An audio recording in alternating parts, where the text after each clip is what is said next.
Praise the lord అండి. దేవునామాన మీ అందరికీ శుభాభివందనములు. కీర్తనలు 20వ అధ్యాయము 7, 8 వచనములు.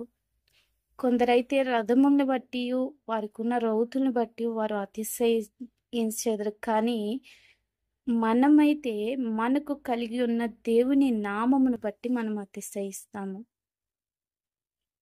లోకంలో ఉన్న వారందరూ వారికి ఉన్న స్థితిని, సంపాదనని, అలాగే వారి యొక్క దేవుని బట్టి వారు అతిశయిస్తారు. కానీ క్రైస్తవులైన మనము మనకు కలిగి ఉన్న దేవుని నామాన్ని బట్టి మనం అతిశయిస్తాము.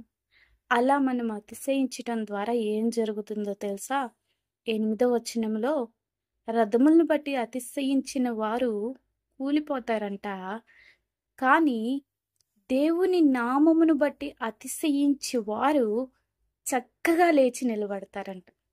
అంటే మన జీవితంలో మనకున్న సంపాదన అంతటిని బట్టి మనం అతిశయిస్తే మనము ఒకానొక సమయంలో కూలిపోవచ్చు. కానీ దేవుని నామాన్ని బట్టి మనము అతిశయిస్తే, అంటే దేవుని నామాన్ని బట్టి మనము బలము తెచ్చుకోగలిగితే చక్కగా లేచి జీవితంలో మనం నిలబడగలుగుతాం.